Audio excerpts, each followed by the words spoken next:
This video could save you years of your life. My name is Lee Ryder. I'm a quantitative analyst and high-performance trading coach. For the past couple years, I've been running these private groups that help new traders get from not knowing much and not understanding much about the markets to feeling confident about what they're seeing on the charts and becoming consistently profitable. I scanned all those students' files, all of our case studies, all of our meetings, and I found the 3 biggest habits that contributed them going from consistently unprofitable to consistently profitable. Now I saved the best for last, so stick around to the end, but here we go. Okay, habit number 1, and that is looking at pre-market volume always. Pre-market volume is going to be one of the things that dictates the direction of the trading day. So if you are trading against the pre-market volume, you are likely cruising for a bruising. And as our coaches teach, we have traders that are ex-BlackRock traders with 20 years of experience, and this is one of those lessons that they harp on all the time. Do not ignore pre-market volume. And you can see a perfect example here on the gold spot chart here. You can see this is pre-market going up until the opening of the trading day, so that would be about right. Here's the trading day. You can see the green volume or the buy volume is increasing. And what happens for that whole trading day? Well, the volume was up, the buy was long, the price continued long, right? So if you're one of those traders that was contrarian trying to short this day, you got absolutely wrecked, right? So we can also watch again on the other side, the day after. Look at what's happening in pre-market volume. It's all this huge sell. What's spiking highest? We get this red selling. And what happens for the rest of the day? Well, we get a huge sell-off. Now, this was helped off that this day was non-farm payrolls, but that's here nor there. The big takeaway here is do not ignore pre-market volume and always include it in your analysis. Okay, habit number 2, and this is a pretty easy one to fix, but this is just simply putting your stop losses too close. And really the hack that we teach is you should actually be putting your entries where you think your stop losses should go. Let me explain. Okay, if we take a look at our chart here, we have this nice range that is formed.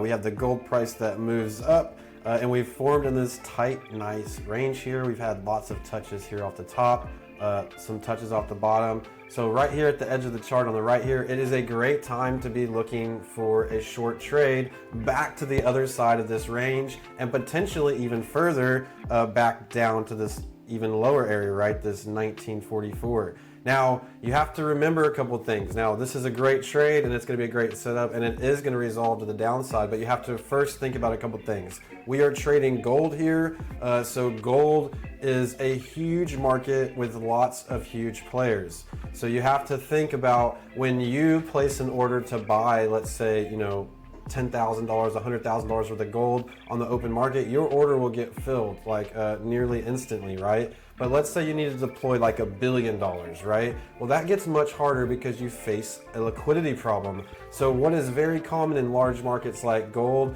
is that the large players, the institutions that need to deploy these large amounts of capital, they know that that's hard, that they have a liquidity problem. Well, where is all the liquidity right now? Well, right now, if we can guess that all the liquidity is up here in this range where all the stop losses are, right? And so what is so common, especially with gold, and I laugh because now it's like a new rule that we teach that actually you just wait for these nice ranges to break, like I'll show you, because as the range breaks, institutions will drive price up into that stop loss range to basically generate liquidity. Now, this is really common, and this is just one of those nuances that you'll learn as you get in with a group like ours and learn the ins and outs, especially from these high-level players like these ex-BlackRock traders. But all that being said is really when you form these nice ranges, really what you want to do is you want to wait for those to break, and then you want to enter to the downside or enter to the upside, the opposite of the break, because nowadays most range breaks are false breakouts. It's just a reality. So yeah, that's habit number 2, and that is don't put your stop loss too close. And if you want to go one step deeper, wait until these nice ranges that you find break and enter then.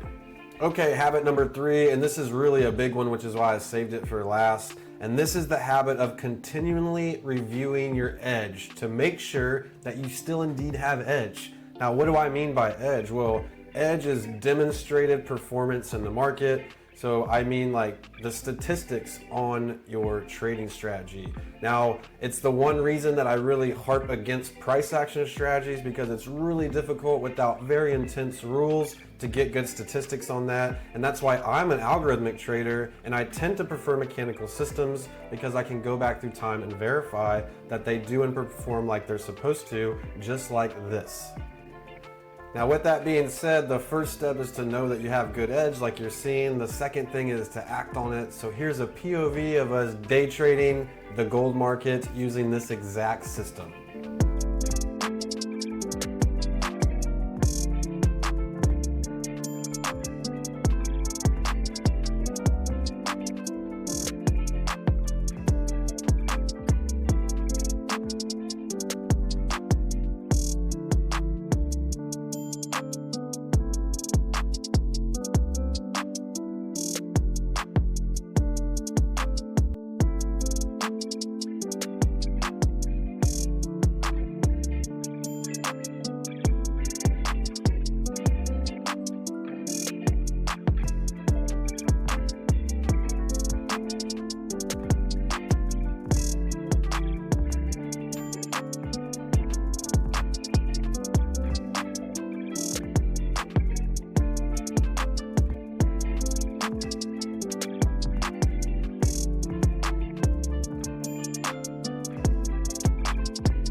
All right, well now you've kind of seen what it's like to take a successful day trading with a mechanical system, so that's awesome. You've learned about the 3 habits, and just to recap, habit number 1 is, look at pre-market volume, right? It's super important. Number 2 is don't put your stop losses too close. That means usually adjusting your position size for that. And then number 3 is know that you have edge, either through your own design or by purchasing from someone else. But know your edge, keep track of that, get your statistics, and make more money. Thank you so much for your time. If you found this content helpful, go ahead and comment down below. Let us know if any of this resonated with you. And as always, subscribe and like if you want to see more of this content. We're going to be making more now, as our goal at PrimeIQ Labs is to get you where you want to go as a trader. And that's through knowledge, tools, education, and training. So we'll see you in the next one. Thank you again for your time. Bye-bye.